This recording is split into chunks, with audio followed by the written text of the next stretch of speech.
see what happens. The premiere. Yeah. It won't be bad if that actually went up really quick. It worked? Maybe. It's thinking. Yeah. We should be live. Let's see. Prove me wrong. Let's see. Where's the live? It looks like we're live. Let me get into it, see if we're actually there. We didn't even do a sound check. Sound check. Sound check. I can hear. Oh, you're real quiet compared to me. Oh, wonderful. How about now? How do I sound now? Do I sound closer to you? You're not talking to compare. It says we are in excellent condition. Okay. You're a little bit, because it's like a 30-second delay. You're a little bit louder, but maybe a little bit more on that side if you can. How about that? That should be louder. Does that sound louder? Nope. No.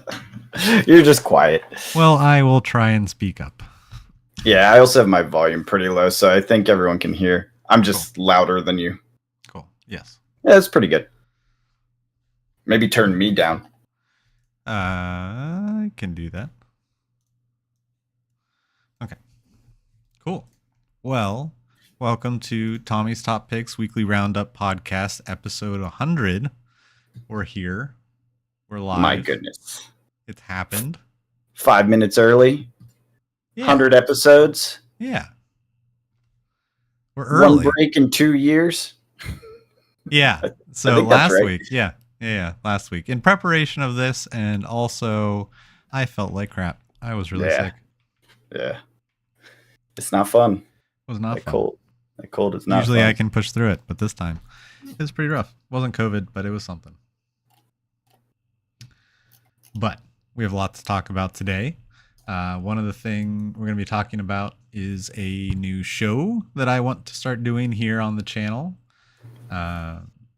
Blitz Brews and Brews. So stay tuned for that. We'll do a little preview of it later in this podcast. Explain it. Let people know. Yeah. Now? Yeah. What's it mean? What's a Blitz Brews and Brews? What's that? So Blitz is a Flesh and Blood format that I really like. It's short, it's quick, it's fun. And brews are the deck that you brew has to be a deck that you've never played before. And I'll bring a guest on and they'll play me with their brew against my brew of the week, or however often I'm able to do this. And then we're also going to be drinking brews.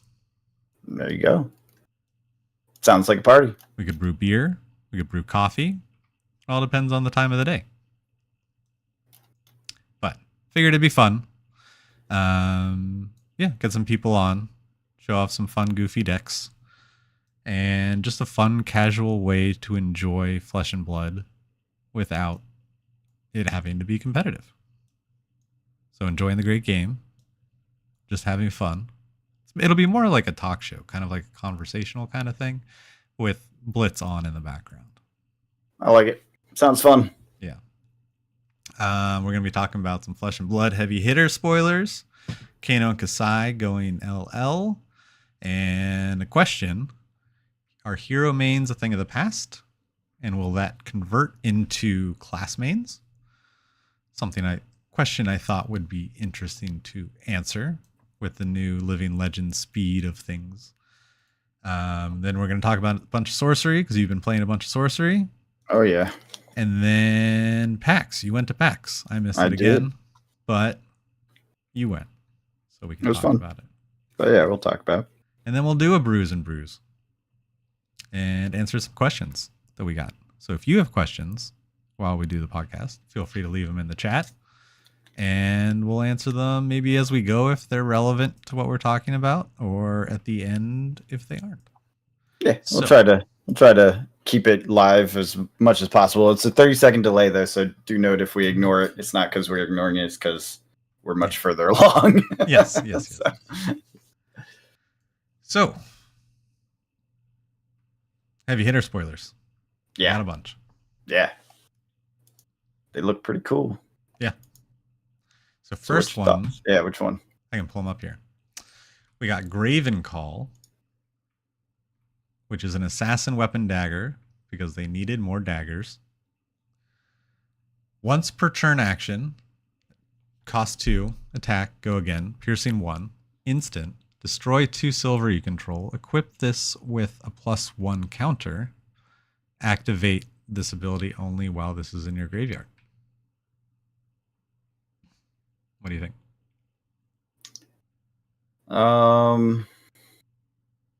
There's a combo there, but I don't see it being very effective, right? Am I wrong? You have to have thrown it, right? Because it's got to be in your graveyard. Mm-hmm. Then you have to have silver. So you have to have you know what? No, you can use that one that sells your equipment. So you could sell it, right? Yeah. Okay. Sell it for the graveyard. And then could you throw this for 2? Flick it? Well, you could flick it, but you need to get it back because you have to do it while it's already in the graveyard. So that means you need like 3 pieces to make this happen. You need the thing that sells it off, and I don't even know if that creates 2 silver. You'd have to sell something else too, right? You'd need and then instantly give it this because you'd have the silver, right? And then you'd have to get what's the one that you can pull equipment back or whatever? You know what I'm talking about? Does that even work? Does that pull from the graveyard, or does that pull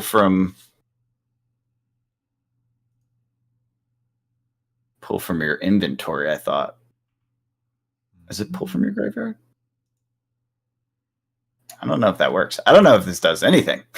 It might be one that's targeting the future. Could be. You said it's on Arachne. What are you talking about? Isn't part of Arachne's thing bringing it back? Or no? From the graveyard? That's the silver generation with the contracts. Oh, yeah. Oh, that's true. Yeah, with Arachne, you will get silver. So maybe you don't need to sell it off. You just get silver through contracts. But to get it back, it was only that one card. It was a blue card, I think. And it's like equip a dagger or something like that, essentially. Or equip a dagger. But I think it was from your inventory, not from your graveyard. So as of right now, I don't think there's a way to get this back with the +1 counters on it. I could be wrong. Anyone out there? Anyone know? I don't know. Not sure. Anyways, seems like a thing. I don't think it's going to be that big, but it's incremental increase in capability. Yeah. Next up, we have Coercive Tendencies, Arachne Specialization. It's an attack reaction. Blue costs 0, blocks 3. Look at the top 3 cards of the defending hero's deck. Put them back in any order, then banish the top card of their deck. If you complete a contract this way, your assassin attacks get go again, this combat chain. Yeah, it seems pretty good. That seems really good. Because that was really his weakness, was his lack of go again, right? Yes. And it's not legendary, so you can have 3 of these. Yep. And it's a reaction. Mm-hmm. So you know what's going on already. Correct. And you've put the cards back in any order, so you know the order, so you can play your attacks accordingly to target them. Yeah, target the next one and the next one. Ooh, yeah, this is good. This is a moneymaker. And it's a blue block 3, so you can't complain. No. Yeah, that's really good. This is a card Arachne needed, for sure. Yeah, for sure. Yeah. Very interesting. I might have to take another look at Arachne. But next up, we got Reel In. Ranger instant, cost X. Doesn't block. Look at the top X +1 cards of your deck. Choose up to 4 traps, reveal them, put them into your hand, and then shuffle. No block. But you also reload. You do get to reload. Yeah, that's pretty good.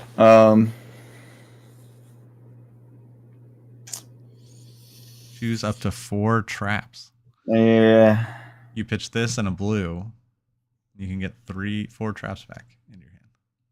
Yeah. But then they know what traps you have. Yeah. They're revealed. Yeah, I don't think the traps are good enough yet. I mean, this is clearly a good Riptide card because he's gonna have traps, but sure.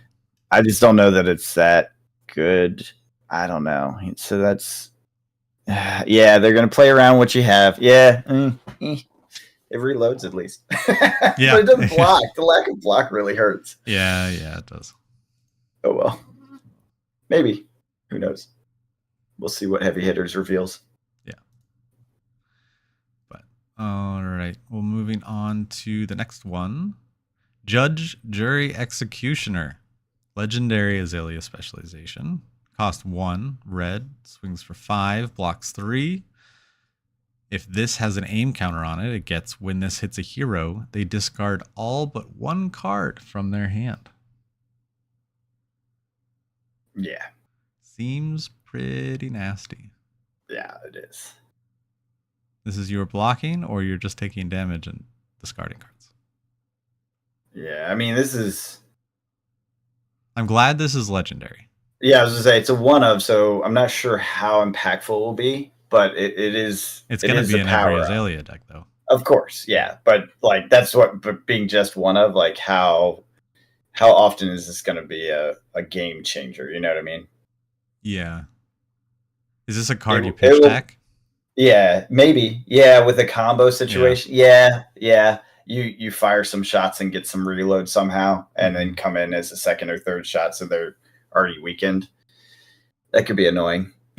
Yeah. Or not, or they don't have the cards to block. But then does the hit effect really matter? It doesn't have the on hit effect. Yeah, so it's like it's still good. Like, it's still good. There's no doubt it's a 3 block, 1 for 5. You can't complain about that with the on hit that everyone cares about.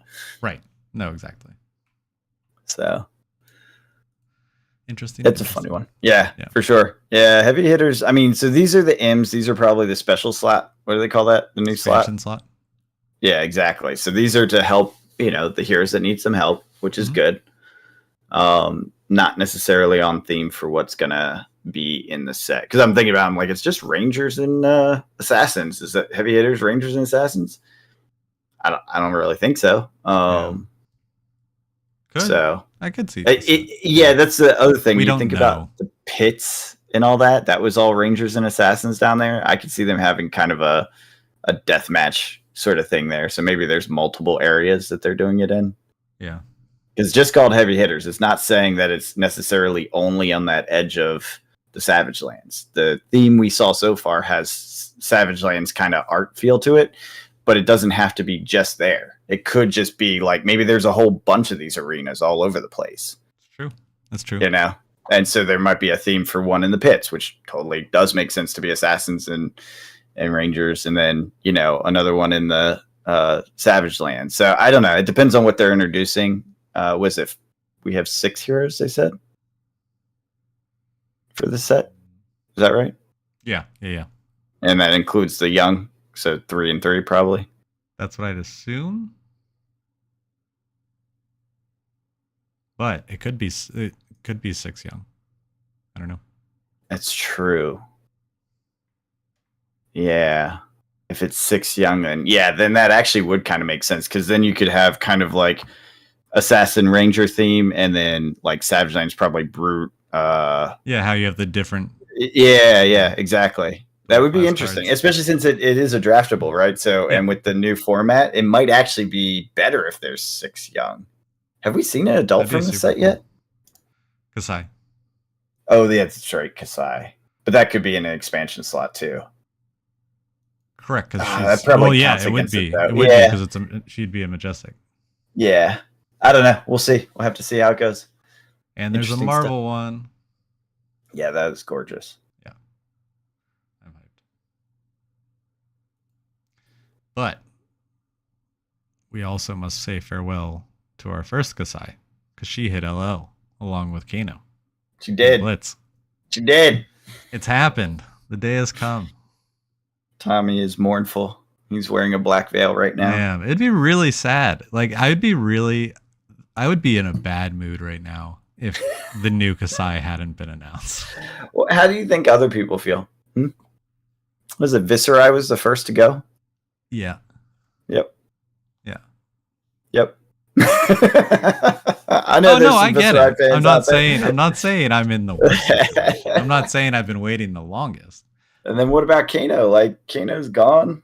Yeah. No sign of a new Kano. Not in Blitz. Well, there's the Emperor. Do you think that counts as a Kano? I guess you could kind of play the same with him, huh? No, you can't, because off the top, not even close. Not even close. So Which leads into our next question. Yeah. Does this new rotating of heroes quicker through the LL system end the era where most people had their hero main? And then is that going to evolve into your class main, where you have a class that you like and you play? Because heroes don't stick around long enough. Does it end up rotating that quickly, I guess? I'll be honest. I think they roll this back. You think? Yeah, I don't know how long it'll Kasai take. is no longer living legend? No, it was a mistake. I mean, not that part. They can bring it back. Bring it back. No, not that part. The speed. I think that's going to end up being hard for the players to swallow.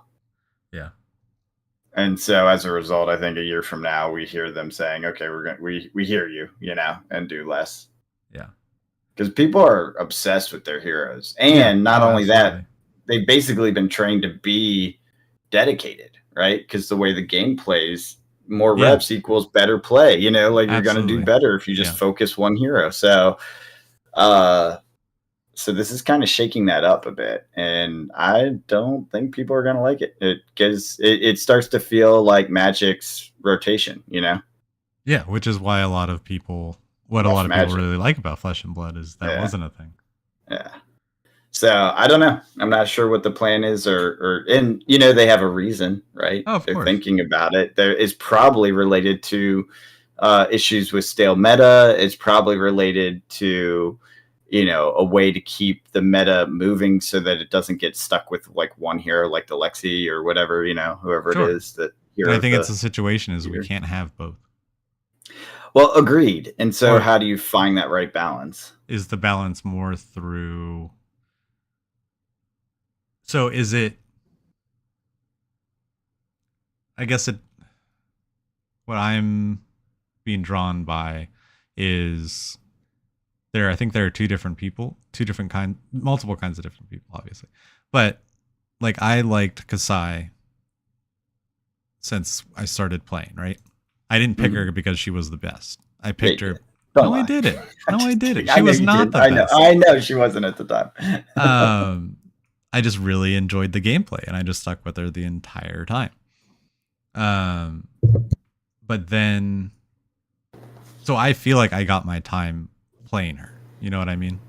Mm-hmm. But so now you can have that stretch of time that I had with Kasai, I might not have with another hero.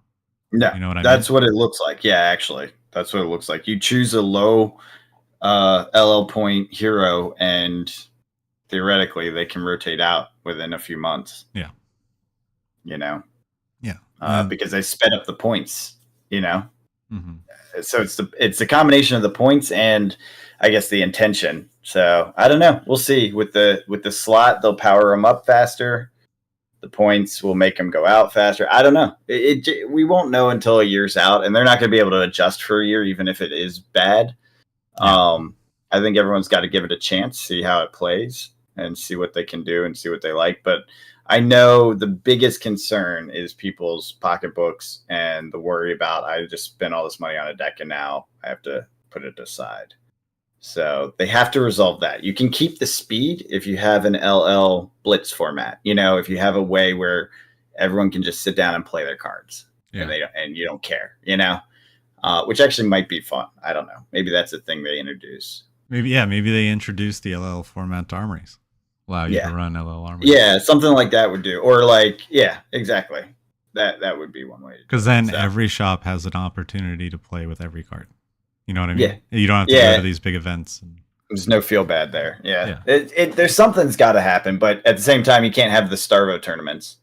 Yeah, sure. So you have to figure out a way to handle that, either bans in LL or something. Yeah. How do you balance LL? I have no idea. You probably don't. You probably err on the side of it's a kitchen table version. Don't take it too seriously. Have fun. Play what the heck you want. Try not to be a dick. Try not to be the guy who brings Starvo. Yeah, exactly. Yeah. That's the best I can bet. Yeah. And I understand like the different events, since the bigger events will bring competitive nature like that. But I think at your local armory level, you're not gonna. Maybe you have that one Starvo guy, but I don't think you have everyone running Starvo. No, the community is pretty good about Yeah. self-regulating, it seems. Yeah. I don't know. The future is unknown for Flesh and Blood. There's a lot of new stuff happening. We'll have to see how it plays out. Yeah. Yeah. I really do think it's just going to be more of like a class thing, which then also has me concerned about specialization cards because everything I know and talk about is warrior, right? And so when doing a lot of deck building, because I've been doing some brewing on the new Kasai and just kind of theory crafting of what it could be, and or what cards that are out now would be beneficial, right? The cards that draw cards, cards that create copper, cards that create gold, and how much is too much, and figuring out those ratio kind of things, which obviously we won't know until we have the whole picture with all the heavy hitter cards. But where was I going with this? Specialization. Yeah, specialization. Yeah. So I was looking at all the warrior cards, and the amount of ends that are just Dorinthia specializations are rough. So like when Dorinthia LLs, I think maybe they have like core sets or something that come out every or every other year that kind of bring back like that just bring, or maybe even yearly, that bring back heroes that are super popular that have followings that people want to just play that hero, even if it's a new version of them. Because then that'll make the crowd happy of the people that like that hero and don't really care if they're competitive or not. You know what I mean? Yeah, that's true. Did that work with Prism though? Because they did that. I don't feel like it really worked.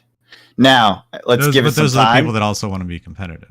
And also let's give it a minute, because Yeah. if the rumors are true that this new specialization kind of opens her up, then was that 2 sets? It's not that long to wait. You know what I mean? No. So it might work out. Like they might have a good plan. It's solid. This is why I'm like, I know a lot of people are like very polarized on this. There's a lot of conversation, very heated in one way or the other. I think you got to let it play out and see what the design is, because we're all prejudging before we have a clue what it's actually going to be like. Oh, absolutely. They have a plan. They've been thinking about this for a while. They didn't just like one day wake up and say, let's just screw up everything and do this. You know, like they have a design plan that goes out for years. They've had it since day one.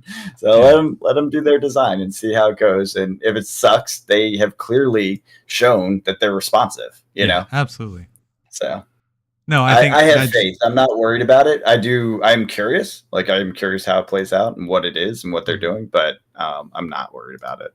No, I wouldn't say I'm worried about it. I'm just sharing my opinion that it's making me feel more of connection to a class instead of a hero.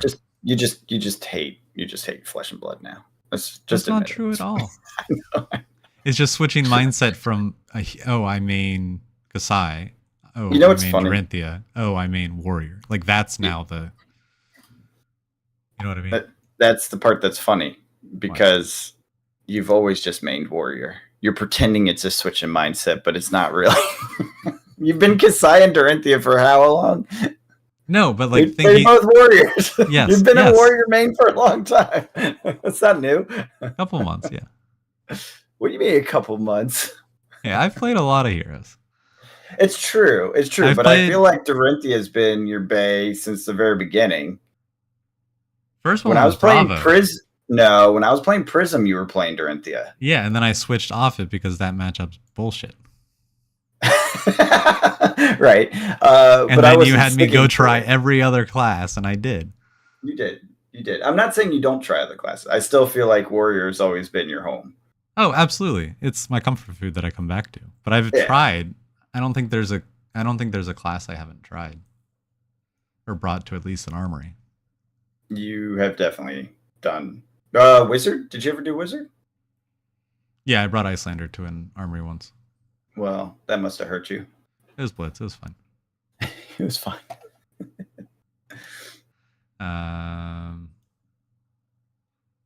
Maybe not Illusionist. Maybe that's only Oh, I think that's yeah. only been kitchen table. I've played it. I've Drum played Mine. it. Yeah. Oh yeah. Wait, no. Did I bring? I You brought did. I don't Drumline know to if an. you brought it. I Yeah, brought it but to an you. open play. Okay. Yeah.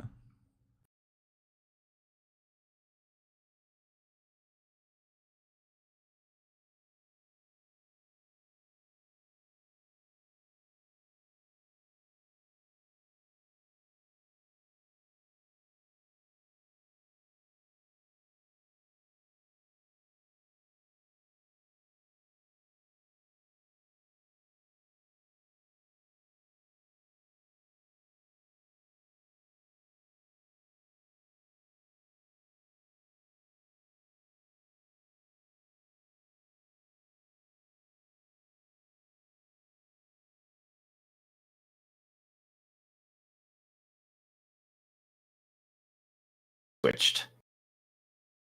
Nope. Now it's back. Okay.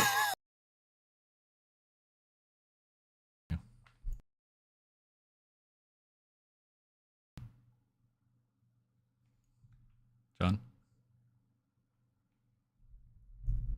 John. You're lighting up, but I can't hear you.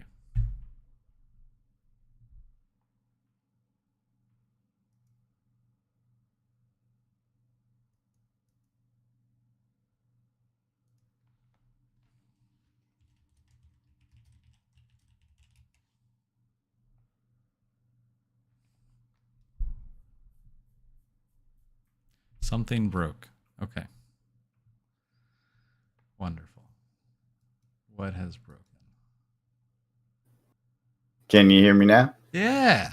We unbroke it. Hello. What did we do? I can hear you. It's Oh. Did it break again? You're there. I can hear you. I heard you click. I hear you typing.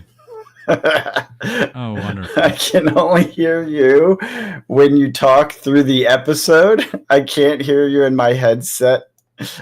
Wonderful. This is so bad. I think you need to leave Discord and come back.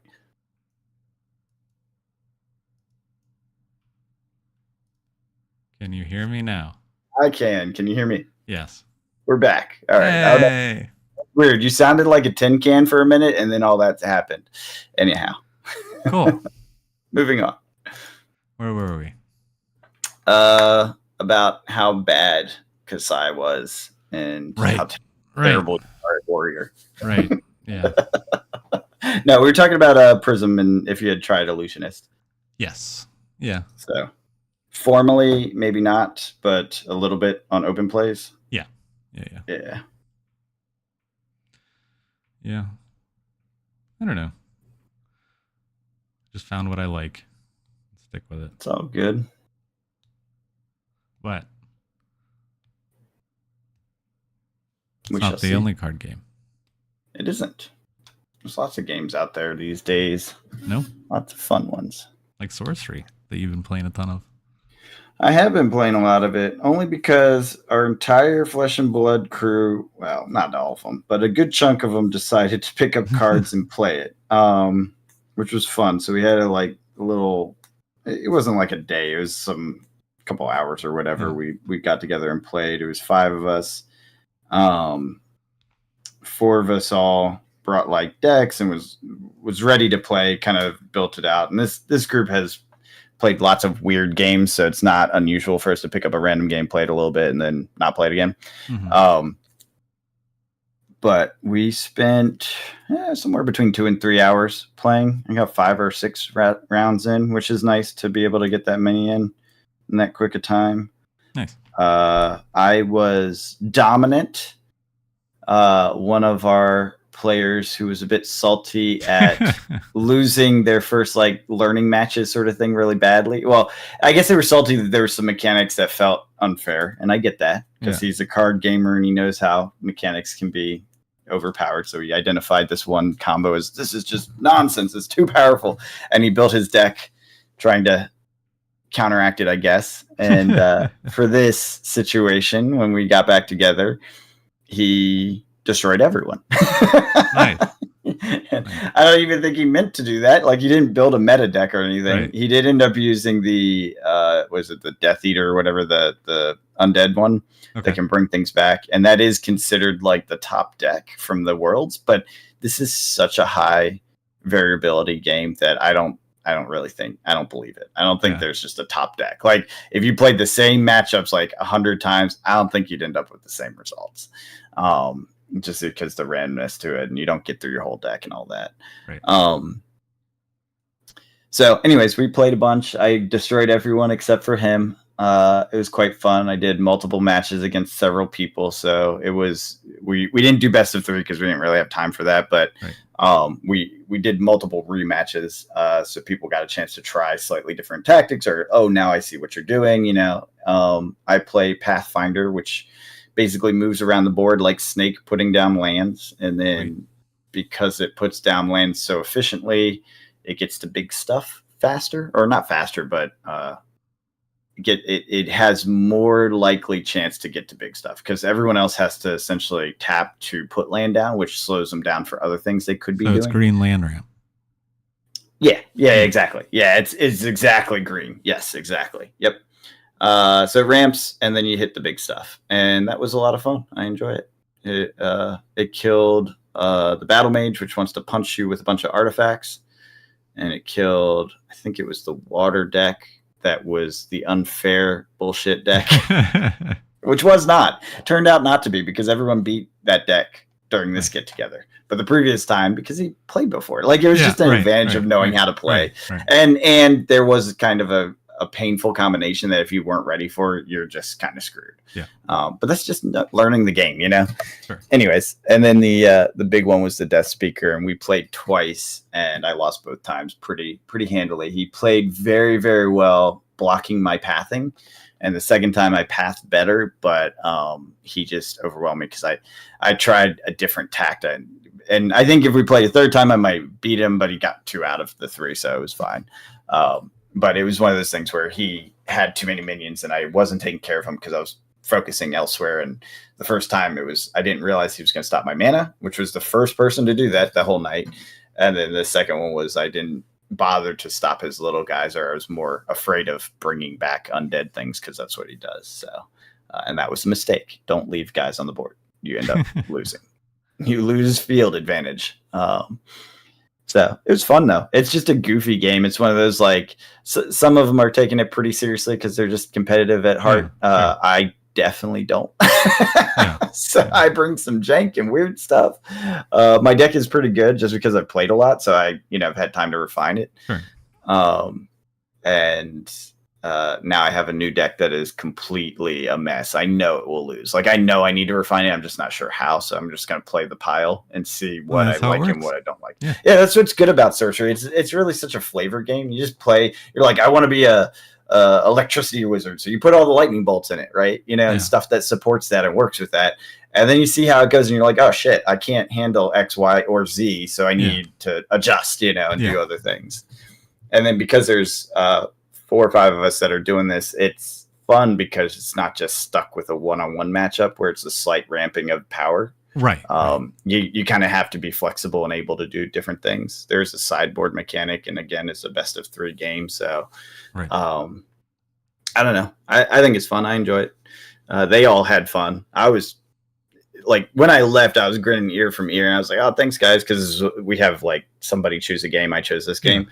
So it was my night. And they were like, no, this was a lot of fun. Like, tell me when you want to play again. And I got, so it is a very fun game. It's a very different game than Fab, not competitive. Like, or at least I don't like to look at it as competitive. I'm sure some people do, but if you do that, I feel like you're losing half the fun. It's about discovery of weird combinations of things in my mind.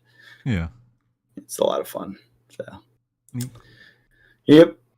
I dragged all my sorcery stuff to PAX every day and didn't get to play. No, it's okay. I was because you played a bunch of other stuff. Board games. I was very busy. There's several other people that also did the same thing, and none of us ever quite managed to meet up. Like, when one person is ready, another wasn't. And there's different friend groups, so it's like we were all separate and doing stuff with other people, and so Right. it just became difficult to coordinate, which is fine. It's kind of funny when I first started going to PAX first year they did it here. It was just me and a couple of buddies. It wasn't a lot of people. I think it was just 3 of us actually. And now I know like dozens of people that go, and it's not people I met there. It's other gamers who are now going, right. So it's just grown. It's so fun. Want to go? Yeah. It's like a whole, I don't know, clan of us. This is at least 20 or 30 people that go that I know from various gaming groups that I touch on. So yeah, PAX. What was your favorite game at PAX?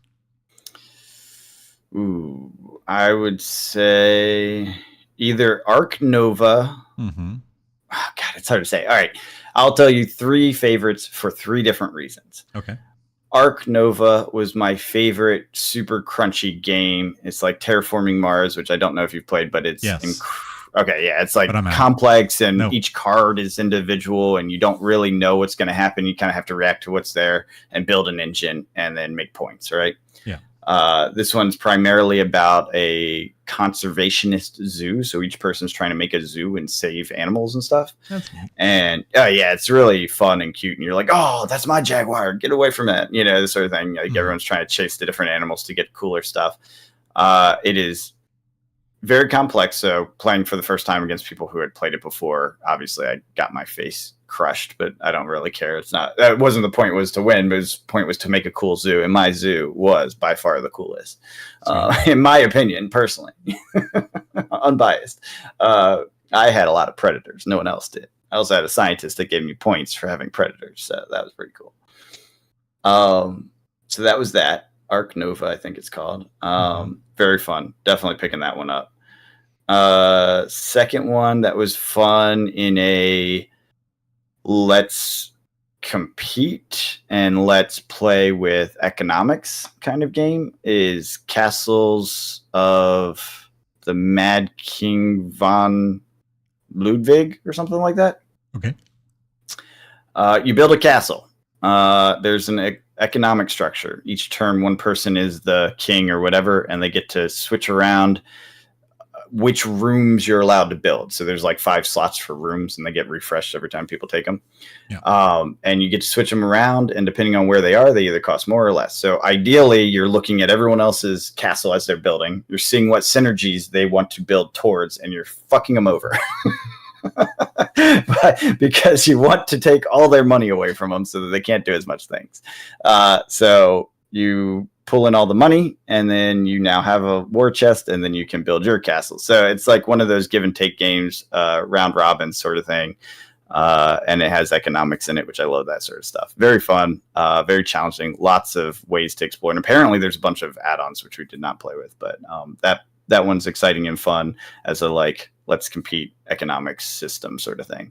Nice. And then the last one, which I think was probably the most everyone was screaming, having a good time, fun, was called Challengers. It's an 8-player game, up to 8 players, which there's not many games like that, which is just that alone makes it a buy for me. Anything that has a large group, because I have too many gaming friends. Most of the time we can't find games that everyone can play. This is one that we can. The idea is you make a super team for Capture the Flag, and you do a tournament. So the whole game is a tournament, and there's 7 rounds, I think. So That's really fast games, but they're all part of a larger group of games. You can't stop till the end, otherwise you won't know who actually won. And each round you add things to your deck. So it's a deck builder. So everyone starts with the same crappy guys, but then each round you end up pulling more in and taking some out. And so it's about refining a deck quickly, round by round. And then you face off, and there's a fun little point mechanic where it's if you have more points, you take the flag. So it's a little bit of a gambit, push your luck gambit thing. Okay. And then at the end of the round, the winner gets extra points. And then at the end of all of it, so 7 rounds, the 2 top players end up playing for the final win. That was a lot of fun. I like deck building. if you didn't know. um, and I did a really good job with that one. I actually won that one. Took the championship home. But yeah, it's a really quick game. Really quick, really simple. Kind of auto battles itself. There's a little bit of strategy, but not a whole lot. The strategy's in the deck building. Sure. And it's fun, fast. And it was one of those, because it's like the anticipation and the concern and all the different things that happen along the way get you really kind of honed into success or failure. So you're like, everyone's like screaming at the table and like, that sort of thing. So it was a lot of fun. It was very good. I enjoyed that one. So definitely buying that one. Actually, I already bought it. It's on the way. So, and it's relatively affordable, and it plays 8 people. So can't argue with that. Yeah. So those are my 3 favorites for different reasons. Sweet. Yeah, we played a bunch of other games too. This is the most games we've ever played at PAX, and we've gone, like I said, since the beginning. I think it's like 7 years now, whatever it is. I was talking to my buddy, and he was basically like, "Yeah, I'm pretty sure this is the most games we've ever managed to play." Because usually we'll grab one that's like crunchy, and we're learning it, and it will take the whole day or most of the day, And it's like, oh wow, we only got 2 different games in today. This time we moved through a bunch really quickly, and it was good. Nice. Yeah. Someday we'll see a Tommy at PAX. Someday. 2024. That's the year. That's the year. That I won't get sick. I'm not going to do anything the weekend before. I'm going to sit at home and do nothing to make sure that I don't get sick. Well, that means you're not going to Thanksgiving. Dang it. Why is it always that way? It's always 2 weeks after. That's why I never make it, because I'm always sick, because I always go to... That's awful. Yes. How do you guys not get sick at Thanksgiving? I don't know. Responsible family members. I don't know. Yeah. Lots of vitamin C. Must be nice. Must be nice. Yeah, I don't know. Cool. Well, yes. Next year I'll be there, whether I have to go inside a bubble or not. I like the idea of you showing up to Thanksgiving in like one of those rubber bubbles. Like Bubble Boy. Yeah, exactly. You're like, hi, I'm going to PAX Hello, next weekend. I'm here. I can't get sick. That's right. Can you pass the food into the bubble? All right. Well, let's wrap things up before we go into our little game demo here of Brews and Brews. We have a serious question from one of our listeners. For players just looking to play the game and are unconcerned about secondary markets, why is it important for the health of a TCG? Feels like it prices people out of playing TCGs when there's such a large buy-in, especially when you see prices jump/drop to set speculation and spoilers. All right. That's a good question. Really good question. I can give my take on it. And I think it's a pretty easy one. I think we've talked about this before, and then you give your take. Mm-hmm. Yeah. My opinion is, if the players really just want to play the game and are unconcerned with secondary markets, see, what I think is that's a lie. A lie people tell themselves. They're like, I wish everything was just cheap. I wish I could get every card I wanted. I wish none of this mattered. If that's true, then go play Dominion or Challenger or a game that has all the cards in it. Why are you playing a game that has a randomized pack? You're playing a game with a randomized pack because you love it when you pull that expensive card. We all do. That's the thing. It's literally a gambling thing. It's we got somebody in the chat. Say hello back. It's one of those things. People enjoy pulling that heat. Who doesn't love it when they get a big card, right? That's a great feeling. And so, in my opinion, I think that is what's going on with it and what drives players to these types of games. You definitely don't have to do that. I do agree with the fact that it does price people out. The secondary market's like this whole thing. If you could completely ignore it and just get everything for free, though, you wouldn't have as much fun when you pull something hot, But that said, and this is the thing, like, I know a lot of people who say this sort of stuff, and then you say, do you like Dominion? And they're like, I hate that game. Yeah. I'm like, it's a deck builder. Like what? It is different mechanics and it's not as competitive, obviously, but there are a lot of deck builders. Yeah. And there's not new stuff coming out for it. Yes, there is. There's expansions that have come out basically, I think, every 6 months since the game was released. They may have stopped recently, but there's probably a dozen expansions to it. So yeah, those exist. Like those games exist. If you don't want the secondary market, go play those games. And Dominion's like one example. There's 100 of them. Well, maybe not that many, but a lot of them. So I just think that's part of the factor. I don't think it's wrong either way. Like, I understand the feels bad of I can't play this hero because it's too expensive. Like, I get that. That sucks.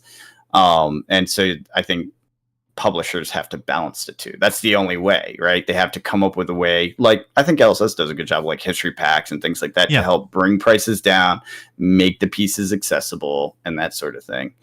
Because there aren't. What do you think? Yeah.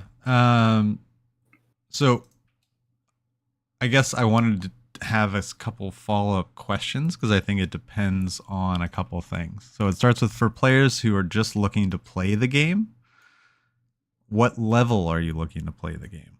Are you looking to play the game at a competitive level, or just kitchen table or armory, or like what level? Because you can play the game at kitchen table very cheaply.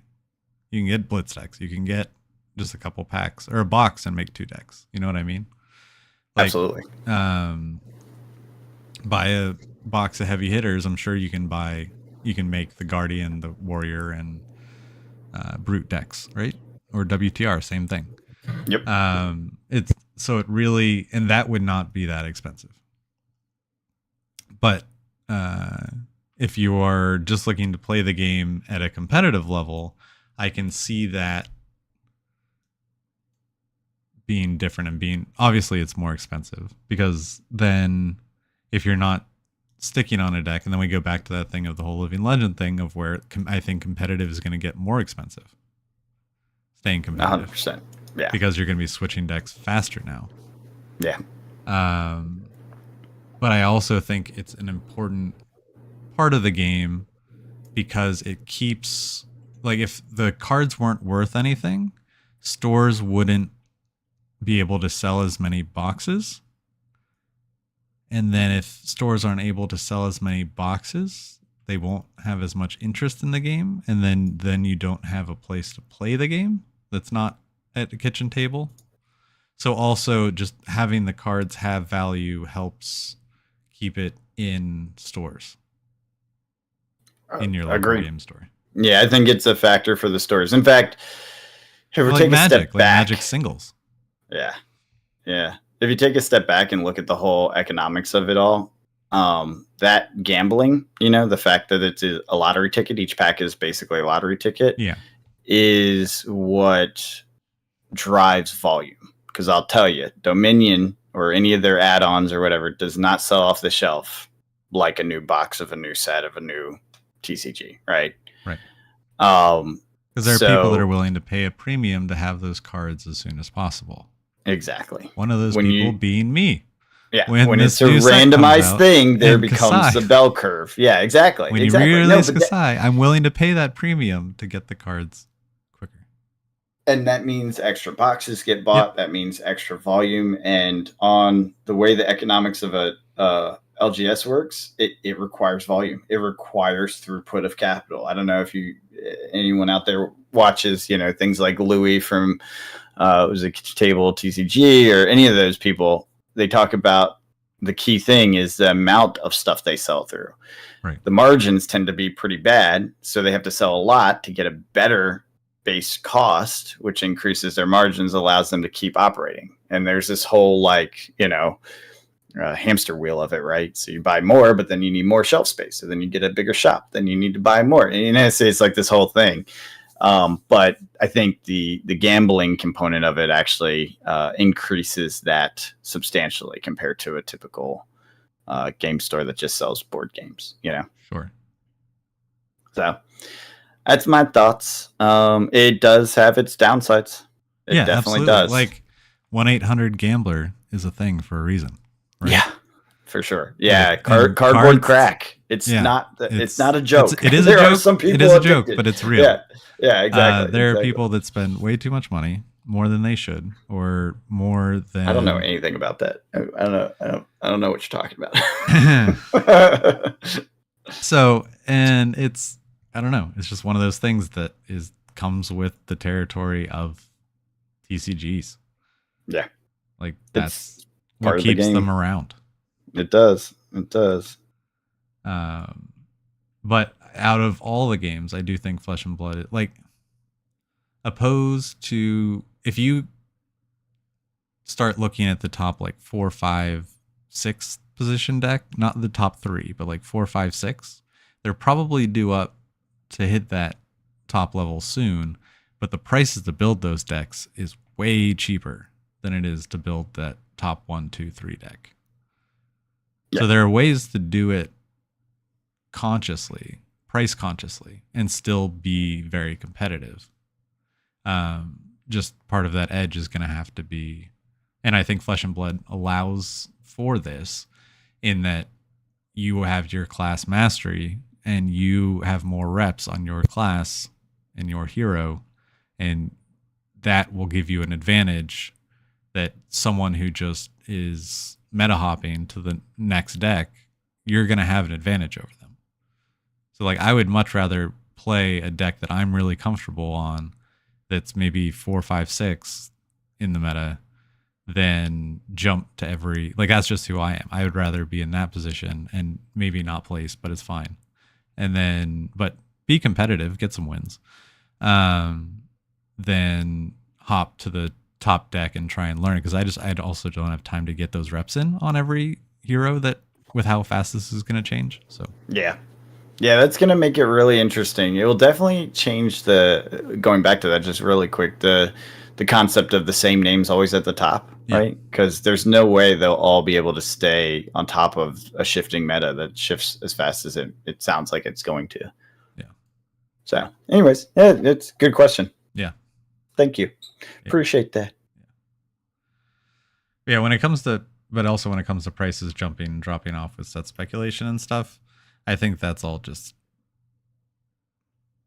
after a couple weeks after it sets out is kind of where things are going to stay for a bit. So if you can wait till like week 3 after, you should be pretty good with prices staying relatively where they're going to be until the next set or next spoilers. But spoilers are always a thing, and they're always weird. Yeah, the spoiler thing is a little bit silly, if you ask me. I definitely bought into it earlier, where it's like, oh, this is a thing you can chase and all this, but more so now, I'm like, it's not really worth it. Just like wait for it to settle out after the spoilers, and then it's not that big of a deal. With a few exceptions, like was that blue Arachne card that I don't think that ever came down. No. It came down a little bit, but it never came down to like an appropriate price, even with the reprint in the next set. Sure, and there'll be cards like that, and what was the Codex of Frailty? Mm-hmm. Yeah. Yep. And I don't know. It's just the way it is for some reason. But that's where I was going with it. Because Flesh and Blood is a much smaller game than Magic. So one person speculates, buys 10 copies of a card. That shifts the price. Yeah. Magic, it's Tuesday. Yeah. Like 10 copies is nothing. Right, exactly. Yeah. It's just because there's so few sellers on TCG Player, you can look and see it drastically change so quickly. But typically it's a lot of rubber band stuff where it jumps up and then comes back down to where it was. Yeah. Agreed. When it comes to the spoilers and stuff. But yeah. So did you want to jump in? Yeah. So for those of you still sticking around, I talked about at the beginning of the show, John and I'm going to be doing a new show called Blitz Brews and Brews, where depending on the time of the day, it may be coffee, it may be beer, and we sit down and we play some Blitz Brews that we haven't played before, that are just goofy and weird and janky. Not trying to be competitive, just trying to have fun. with Flesh and Blood. And mainly it's going to be a talk thing where I bring someone on and we play a game and have a discussion about Flesh and Blood, probably. And it's just going to be fun and goofy. So, horrible gameplay, though. Forewarned. Yes.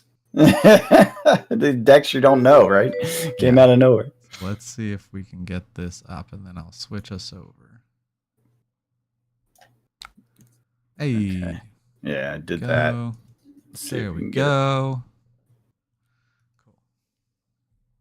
So I'm playing Riptide. Without a bow? The OG warrior. Without a bow. OG warrior. Riptide the warrior. I need my sword, okay? Give me my sword. Okay. All right. Let's see how this goes. You ready? Yeah, I'm playing the Professor Teklevasen, who I don't know how to play. I have a drone of brutality. Oh, that's a way to start. Oh no. Oh, I gotta switch tabs. I was monitoring chat, so I can see your hand. No. Sorry. I turned it off. I can't see it now. I also can't see chat, so I guess we'll be ignoring chat for the next however long this takes. You can keep an eye on it. I have chat open on a window. Okay, good. Yeah. This is what we thought would be fun. Just taking 2 random decks. Footstags. See how it goes. And see how it goes. It'll be riveting. Riveting content. Unexpected jank. Who knows what will happen? I forgot Riptide starts with lower health. Yeah, me too. You're like, this was a mistake. Mistakes have been made. It's fine, actually.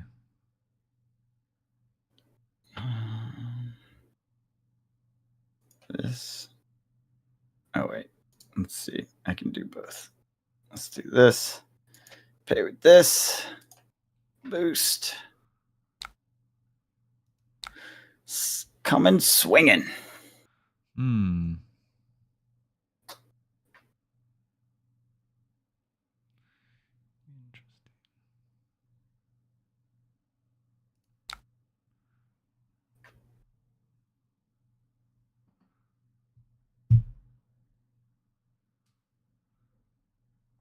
Yes.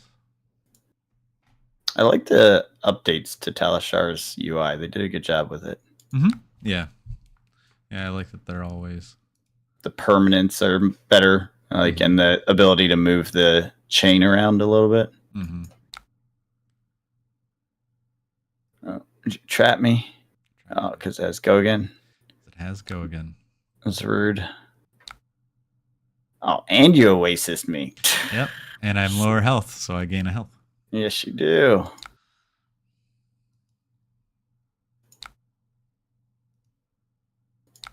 We back at 20. And I'm down at 19. You swapped us. It's like magic. That was rude, Tommy. Very rude. Oh my god, more traps. Now it's really rude. Yeah. That's just going to block it out. Oh, I see. Reserve that extra health. Yeah.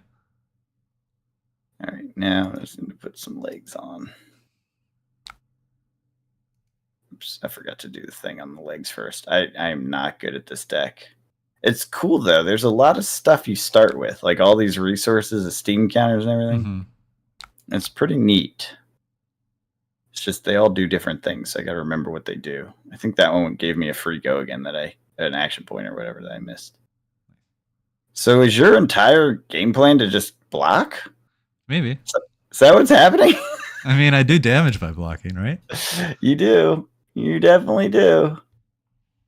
Eventually I'll throw this sword at you, but...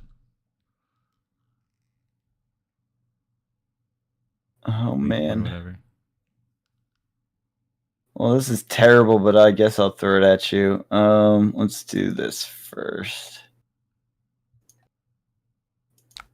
I'm gonna burn myself out, I think, because you're gonna efficiently block, and then because I boost, I think you're gonna fatigue me. That Could be it. Like I said, riveting gameplay. No, that's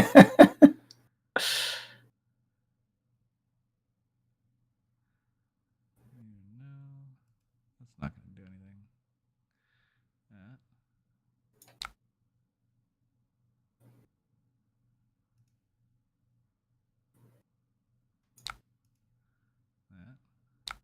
Jesus. Inertia. I haven't seen that in a minute. Yeah, it's not going to do anything, though. Doesn't have greater. Oh, all right. Didn't do the plus on it. No. Do I do this instead? They're not lining up.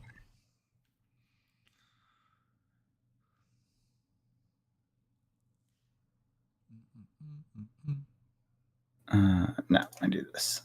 I'm gonna pay that.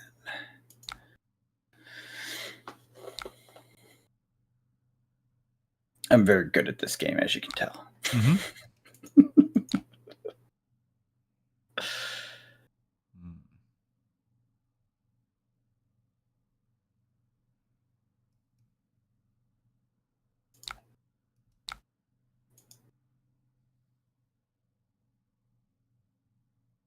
Do you keep it? You do. I guess. I feel threatened. I feel threatened.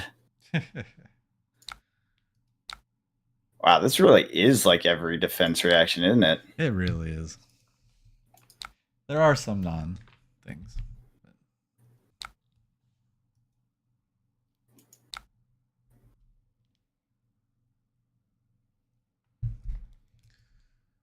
There are other things. There are instants. There are attack actions.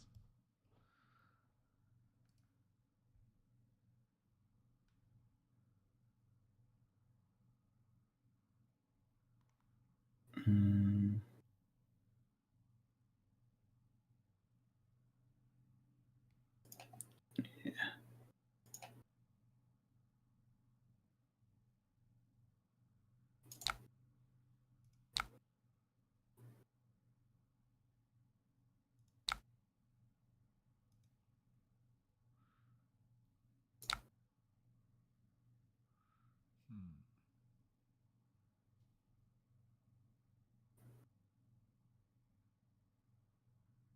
See, the problem is you don't play any reactions.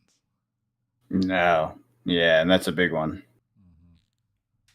Which is why, as a warrior, I hate playing against Riptide. Oh, is Riptide really? Yeah, I can see that. Yeah, totally. I trigger everything. Yeah, really annoying, huh? Oh, I have to pitch. What did I want to pitch? Don't give me that. Yeah.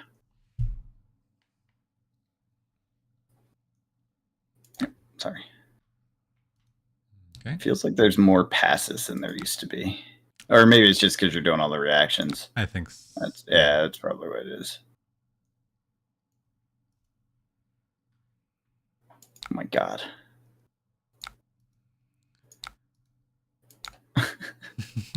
Ridiculous. It's ridiculous. What you gonna do? Yeah, it's a good question.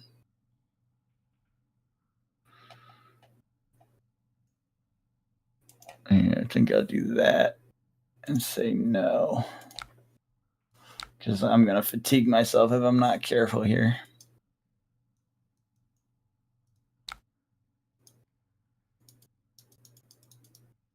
Actually, curious if you can fatigue yourself.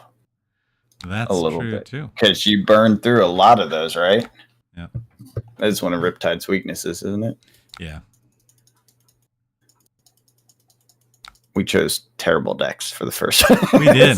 These are the slowest decks in the world. They're both like, let me just herp and derp for a bit and then not do anything. See what happens. Yeah.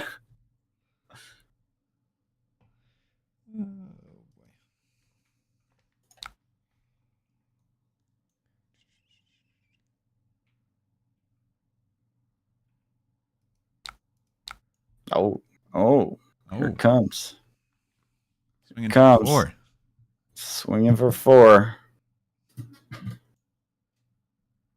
I don't think. I don't. Okay, so.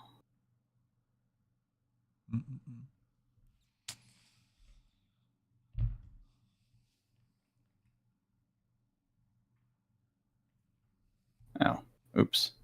Oops. Screwed that up.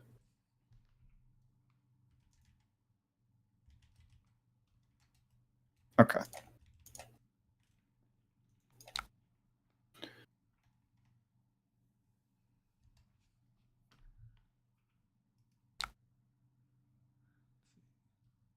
Sword got rusty. Rude. Just 1/3 rust. 1/3 of its rust is there. All right. I want to do this. Do you? With that. I think. I mean, we'll see. We'll see if it works. Okay, yeah, it does have go again. Just making sure.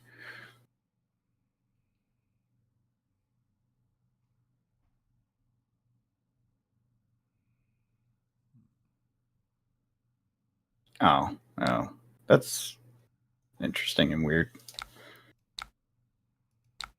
God damn it. Oh, you're so rude. Discard a card -1. You suck. And I'll gain 3 health. Might as well go ahead and get some more life. Why not? Yeah. Oh, this is definitely going to be the slowest matchup in the entire universe. All right. It'll be one for the ages. Yeah.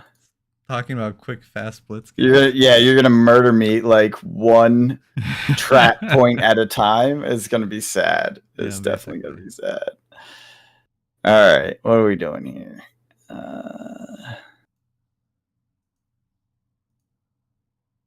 Why not? And play with that and say yes.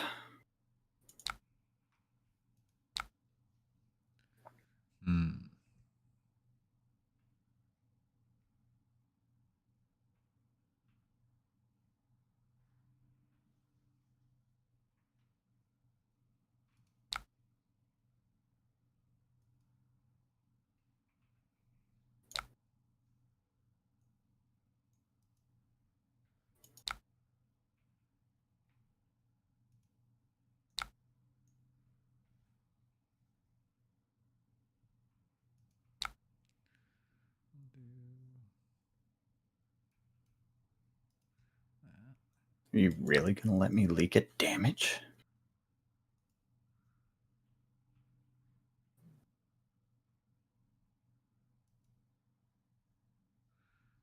Don't forget your sunken treasure thing too, right? Yeah. That's a key thing for him. Let's do that then. Let's figure it out. Open my damn mouth. That. Overblock. Choose a card.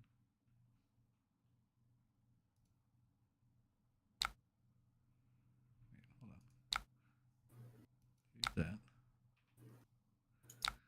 Do that. There we go. Choose that. There we go. Okay. I chose the wrong card to put in arsenal. Gotcha. Yes, you can leak 1 damage. Yay. No, actually, I prevented it. Wait, yeah. Yeah, you did prevent it. All right. Are you ready?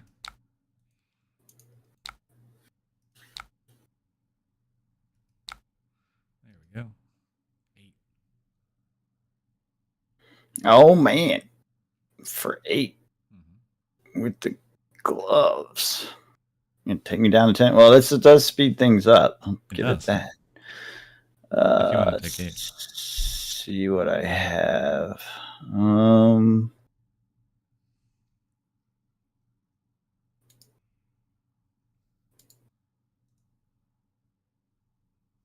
don't think that's very useful, so I'll block with that. And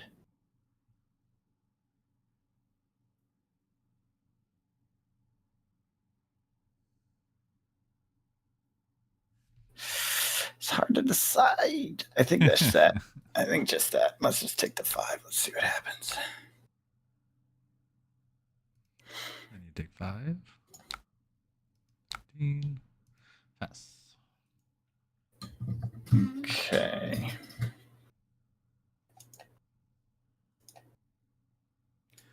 Oh, that's okay.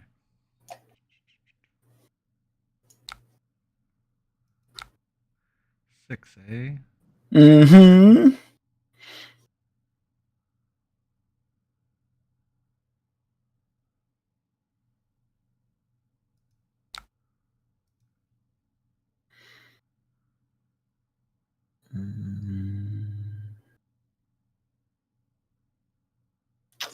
Do I want to do that now? I don't think I do, but screw it. We're going to do it now anyways. Probably a bad move, but I don't care. What you doing? I counter, use get a my +1. arms. Yeah, to my next one.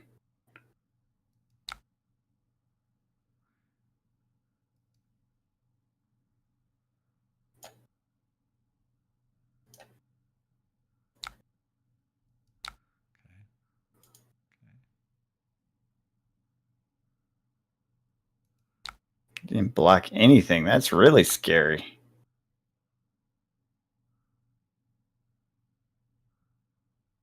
I missed the trigger. You want to back it up? Hold on. There we go. It's fine. There we go. Pass. Fence step.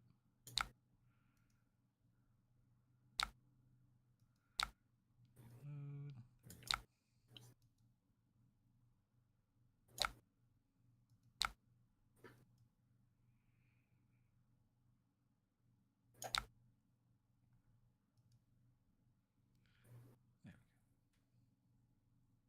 Mm-hmm. Okay. Uh-oh. Nourishing emptiness. Does that have dominate? It does. Yep. Shit. Because Drone of Brutality goes back into my deck. It's not in my graveyard. Right. That's pretty good tech. Mm-hmm.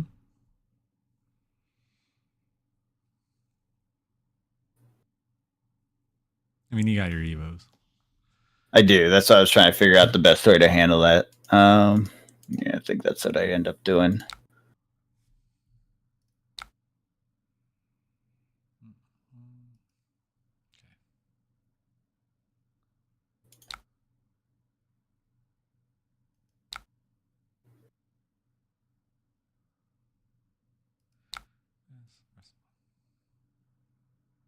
And then. Yeah, exactly. This is the tough part because I kind of messed my deck up.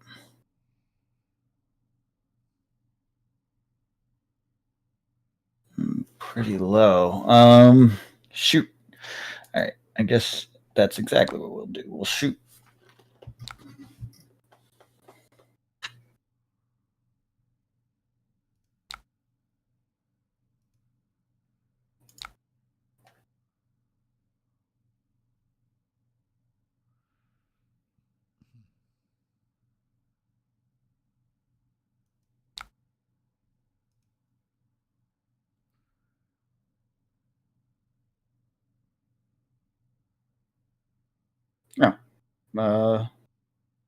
Yeah, I have the resource. Why not?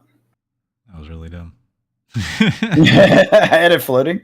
Yeah. I was wondering what I was going to do with that extra resource. I was like, I guess I'll use the head, but I was like, wait, I didn't boost. I can't actually use the head. It's just wasted.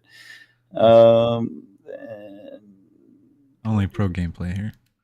Absolutely pro gameplay. That's the only way I play in Flesh and Blood.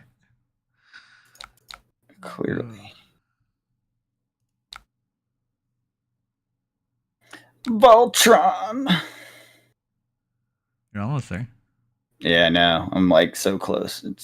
It's fun. 4, right?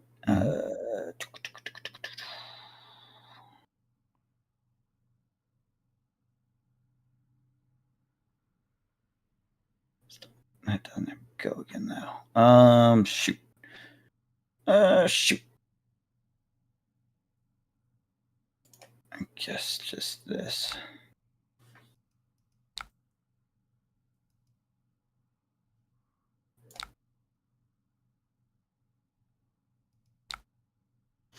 I can see how this professor deck would be fun in UPF. Because it gets bonuses for each player. Yep. That's pretty sweet. EOS costs 1 less. Yeah, so if you're playing with 4. Yeah. Everything's real cheap. Yeah. He's quite good. But does that go down when players start getting eliminated? Yeah. So by the time you build up, it might not be as powerful. Yeah. But you already have your stuff out. Yeah, which helps you get some of that power back, but it's a little situational.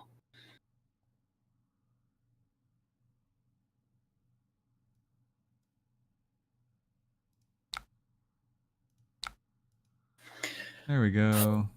Fine. Trap me. Something that works. Jerk.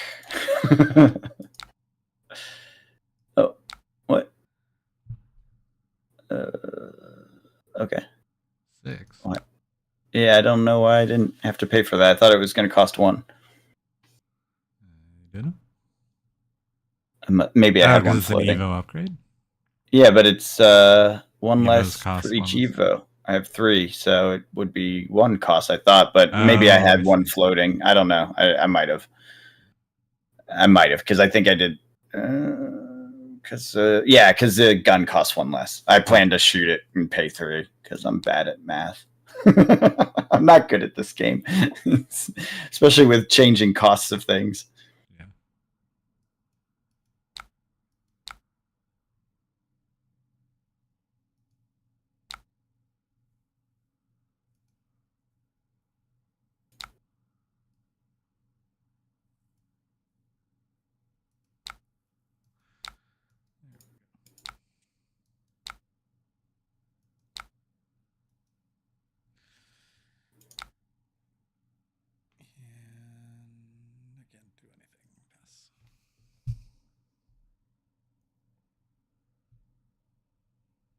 And you don't trigger much of the traps either.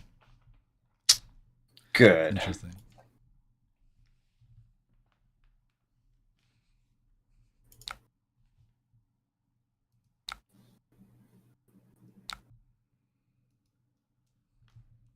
Shoot the gun. That one does. Yeah. Yeah, actually, the further I go, the more I'm going to trigger the traps. Yeah.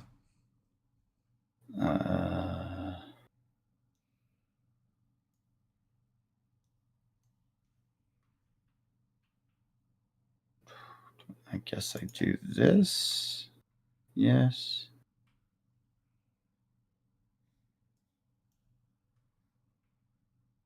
Oh, frailty. I didn't even notice I had that. Oops. Oops. Do I have the resources? Yes.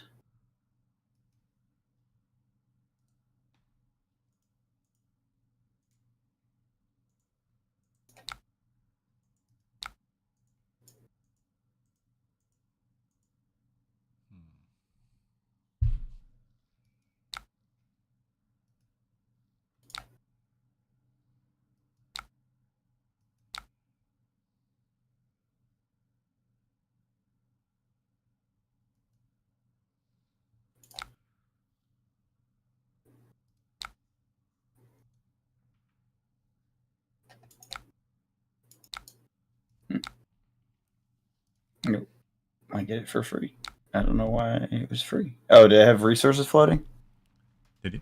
I guess. I don't know. Yeah, I honestly don't know why I got that for free.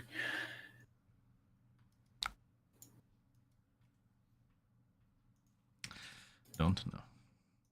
We're back to 19. Good God.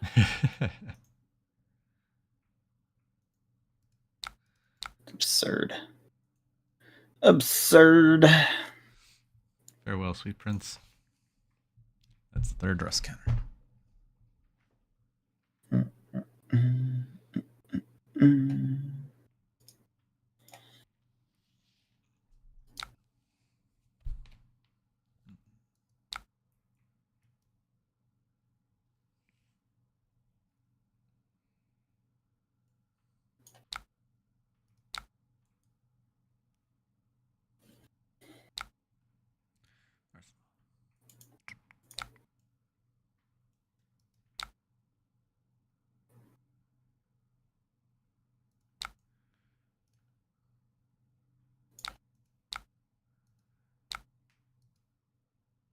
Frailty. Boo. No one likes Frailty.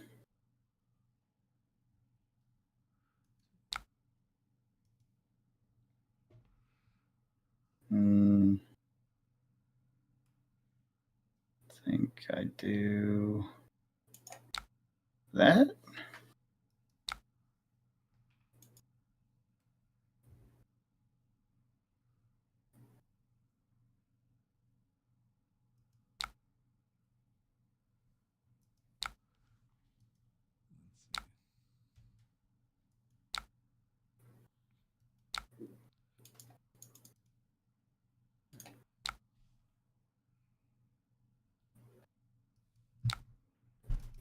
I'm running out of cards here. You're not far behind me, though. I didn't use all my blocks, so it's all right. There we go. Let's see.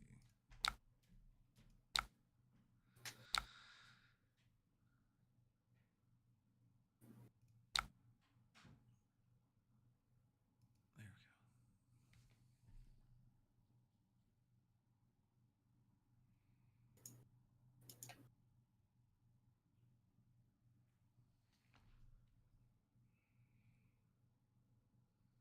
Yeah, this is gonna go to. We're gonna run out of cards. Mm-hmm.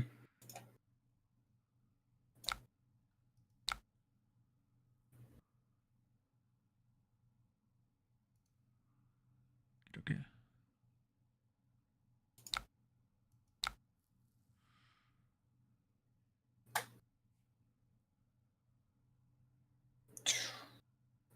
I wonder how many of these will go to that, just because it's jank, and we end up just blocking.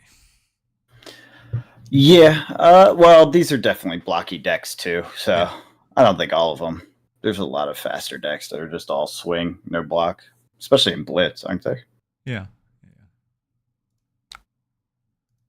Can you do UPF on Talishar? I don't think so. Oh, that's a shame.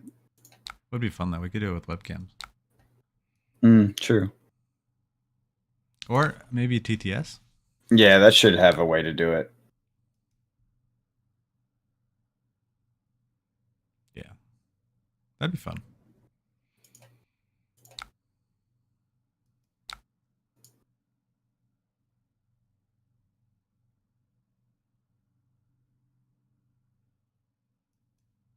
Because I would like to try some of these new UPF decks. I never did get a chance to play it. Mm-hmm. The Professor and all that. Well, other than this, obviously. Right. But in a UPF setting.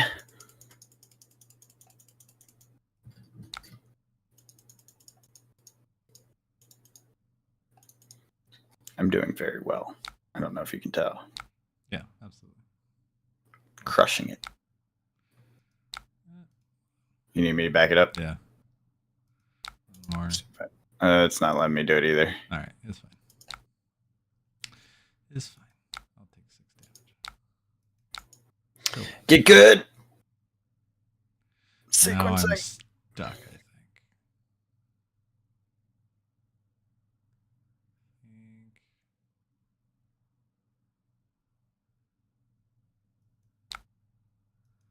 Let's just do that.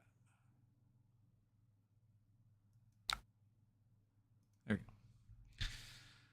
go. Okay. Well, I'll just kill myself. It's fine. Who doesn't want to boost when you only have 4 cards left? Of course not. It's the ideal time to boost. If there's cards left in your deck, you're boosted. Yeah. What are you even doing if you're not? I feel like you're wasting everyone's time.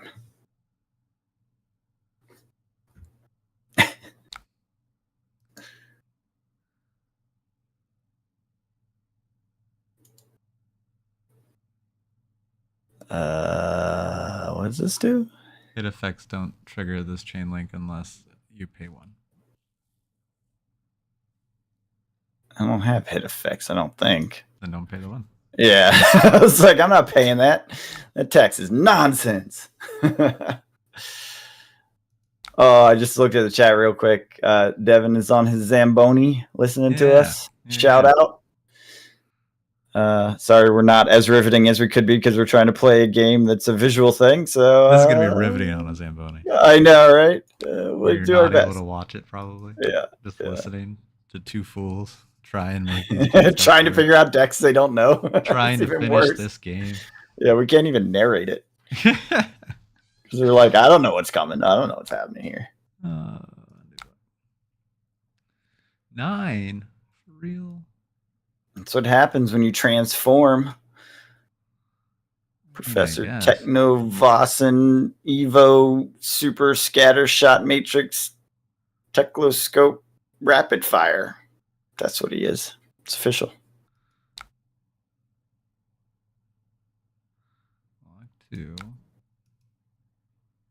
Just take it. Just take the damage. Why? It's 9 damage. I know. I don't. You do. And also you probably have all these traps and stuff. Yeah, we're not to the reaction spot yet. Oh, what? You passed it. Yeah. Oh shoot. That's it. Why do I keep missing it? Don't know. That's blocks. That's instance.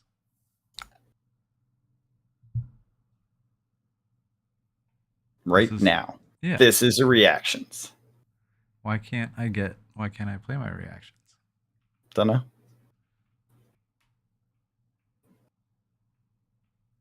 Oh, right. What? Forgot some traps can only be played from Arsenal. Oh, yeah, the older ones or whatever. Yep. Yeah. That's why I was very confused. Okay, we'll do that.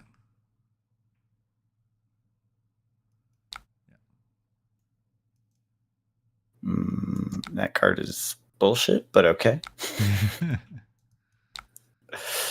Prevent 4. It's just rude.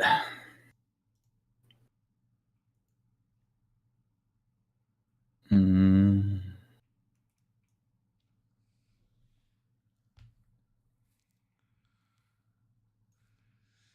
right, we almost got you. You're down to 1. Oh, wait, what? How'd you get to 6? Yeah, I was going to say, I don't know how you thought I was down to 1. I've been at 6 for a while. Just looked and I thought it was 1. Action point. I guess. I don't know. I honestly don't know what you were looking at. Pew! Pew, pew! Pew! Shoot you with the Techno Blaster. Oh, there you go. Do I pay 1 to avoid taking 2 damage? Yes. I have 1 floating.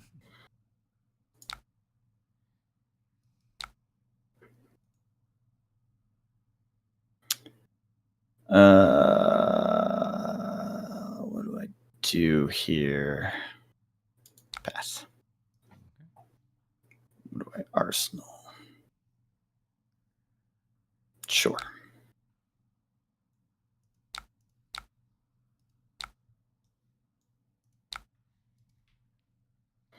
Coming in with the Drone of Brutality. Coming in for 6.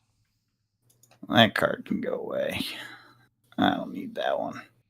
No one needs that stinking card. You have all the cards you have left. I know. They're fantastic.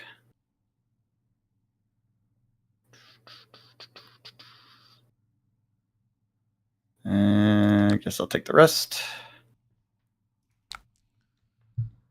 Push it over the top. You cannot. You are not a warrior. Nope. Wish it was. Pew!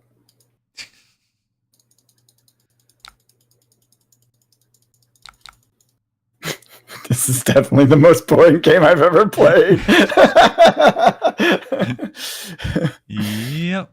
Yeah, my target attack is -2. Do I want to pay? I have an extra 1. Sure.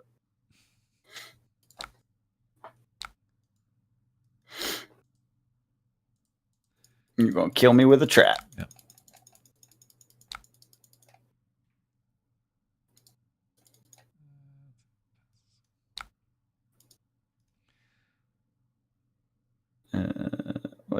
choose action. Gotcha.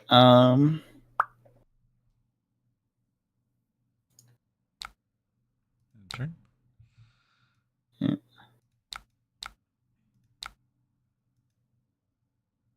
Oh, coming in for 6, making it serial. If I do that, then I guess. Okay. Here it goes. 9-1. Last Techno Blaster I got. With the Evo go again. 1 resource. 3 coming in. He's going to trap me in a die. Good. Dirty Riptide. I'm at 0. Boom. Well, you got me. That was a slow game. That was awful. I mean, it wasn't awful. It was funny to see how this went out. But yeah, that was the slowest game of Blitz I've ever seen. Yeah. That was a long crazy. Blitz game. Yeah. All right. Well, there we go. We went. Now we know. Now we know. Yep. I'm not playing Riptide in any of these. Yeah, I was about to say, don't play the slow grindy Riptide. Yeah, he says he's on the edge of a Zamboni chair. Yes, I'm sure that was thanks, Devin. Yeah. Appreciate you coming in to listen to us. Absolutely. Cool. All right. Well, 100 episodes. We made it. We did it. That's crazy. We did it. 2 years. Nutty. Yeah. 100 more. Yeah, sounds good to me. New things on the horizon, new games, new videos, same old podcast of nonsenseness. Until next week, we'll catch you guys later.